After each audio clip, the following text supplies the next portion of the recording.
আমাকে প্রশ্ন করেছে। তার প্রশ্নটা ছিল এমন, যিশুর ঈশ্বরকে তার প্রশ্নটা ছিল এটা। তো তার প্রশ্নের প্রতি উত্তরে আমি কিছু রেফারেন্স যুক্তি নিয়ে আসছি। যদি বলা হয় যিশু ঈশ্বর, তাহলে বাইবেলে আলোকে কয়েকটি প্রশ্ন সামনে আসে। যেমন যোহন 20:17, যিশু বলতেছে, আমি আমার পিতা ও তোমাদের পিতা, আমার ঈশ্বরও তোমাদের ঈশ্বর, আমি তার কাছে যাচ্ছি। তার মানে এখানে যিশু কী বোঝাইতে চাচ্ছে?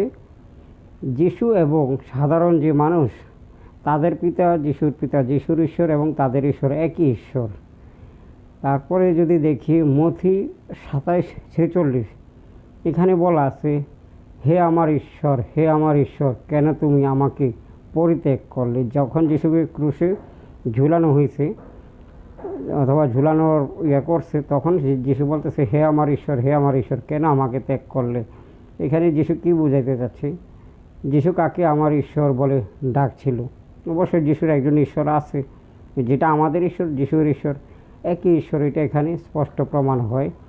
তারপরে আমরা যদি দেখি প্রকাশিত বাক্য, পুনরুত্থানের পরও যিশু বলেছেন আমার ঈশ্বর, একই আয়াতে তিনি 4 বার আমার ঈশ্বর বলেছেন। এটা প্রকাশিত বাক্য 3:12-তে। এখানেও যিশু আমার ঈশ্বর বলে ডাকছেন। তার মানে যিশুর ঈশ্বর আছে। তো ঈশ্বর তো একজন, তো যিশু ঈশ্বর হলে তো 2 জন ঈশ্বর হয়। যিশু ডাকছে এক ঈশ্বরকে, তার মানে যিশু সেই ঈশ্বরের দাস। বাইবেলেও অনেক জায়গায় আছে যে যিশু হচ্ছে ঈশ্বরের দাস। তারপরে আরেকটা রেফারেন্স দেখি, যোহন 17:3, এখানে কি বলা আছে? আর অনন্ত জীবন এই যে, তারা আমাকে একমাত্র সত্য ঈশ্বর এবং যাকে তুমি পাঠিয়েছ যীশু খ্রিস্ট জানে। এখানেও যিশু বলতেছে যে অনন্ত জীবন এবং কি আমার অনন্ত জীবন এই যে, তারা আমাকে একমাত্র সত্য ঈশ্বর এবং যাকে তুমি পাঠিয়েছ যীশু খ্রিস্টকে জানে।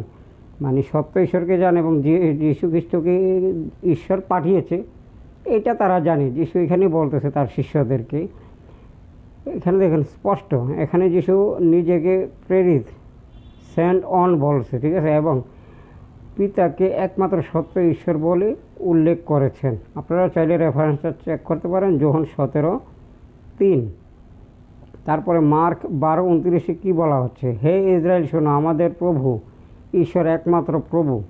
দেখেন কি বলতেছে এখানে, হে ইসরায়েল শোনো, আমাদের ঈশ্বর একমাত্র প্রভু। তার মানে এখানে যিশু নিজেকে বলে নাই, নিজে ঈশ্বর এটা বলে নাই। এখানেও যিশু তার ঈশ্বরকে ডাকতেছে এবং মানুষের কাছেও বলতেছে আমাদের। এখানে খেয়াল করবেন, আমাদের ঈশ্বর বলছে যিশুর একার ঈশ্বরও বলে নাই। তার মানে আমাদের ঈশ্বর, যিশুর ঈশ্বর একই ঈশ্বর। যিশু নিজেও এক ঈশ্বর বিশ্বাস শিক্ষা দিয়েছেন। যিশু কিন্তু নিজেও এক ঈশ্বরের, কোথাও পাবেন না যে যিশু বলছে যে আমি ঈশ্বর, আমার উপাসনা করব, বলে নাই। যিশু তার দিন প্রচারের সময় এক ঈশ্বরেরই শিক্ষা দিছে, যে ঈশ্বর একজন, তাকে মানতে হবে। যোহন 14:28, এখানে কি আছে? পিতা আমার অপেক্ষা মহান। যিশু বলতেছে পিতা আমার অপেক্ষা মহান। এখানেও যিশু স্পষ্ট করছে। তারপর যদি 1 করিন্থীয় 11:3 আমরা যাই, খ্রিস্টের মস্তক ঈশ্বর, খ্রিস্টের মস্তক ঈশ্বর, তার মানে যিশু ঈশ্বরের উপরে ডিপেন্ডেন্ট, বুঝছেন? যিশু ঈশ্বরের উপর নির্ভরতা ছিল।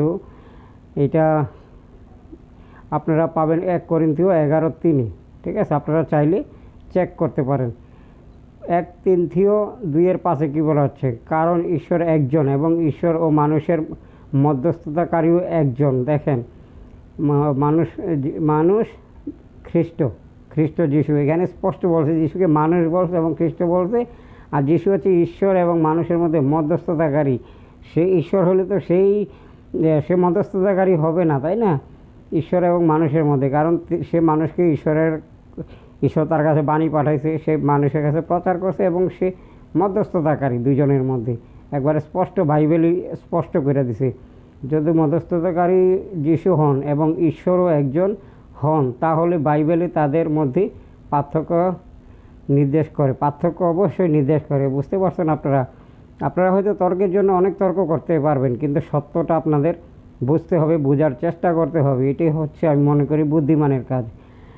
কোরআনে শিক্ষা দেয় দেয় যে ঈসা আলাইহিসসালাম আল্লাহর একজন সম্মানিত নবী ও রাসূল। তিনি মানুষকে একমাত্র আল্লাহর ইবাদতের দাওয়াত দিয়েছেন।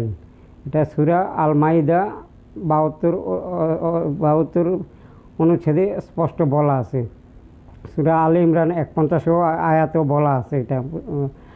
তারপরে যদি যিশু নিজেই বলেন আমার ঈশ্বর পিতা আমার অপেক্ষা মহান এবং একমাত্র সত্য ঈশ্বর হিসেবে পিতাকে উল্লেখ করেন, তাহলে যিশু ঈশ্বর কি হয়?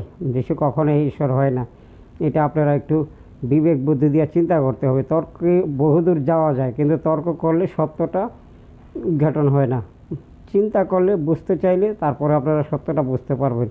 এই প্রশ্নের উত্তর প্রত্যেক নিজ নিজ ধর্মীয় ব্যাখ্যা আলোকে বিবেচনা করতে পারেন। আপনারা আপনাদের বিবেচনা করবেন, জ্ঞান বুদ্ধি দিয়ে ভালোভাবে চিন্তা করবেন। চিন্তা করেন, আমার এখানে রেফারেন্সগুলো দেওয়া আছে, আপনারা চিন্তা করলে বুঝতে পারবেন। সত্যটা গ্রহণ করেন, সত্যটা বুঝেন, সত্যটা মেনে চলেন, সেটাই আমি চাই। এটাই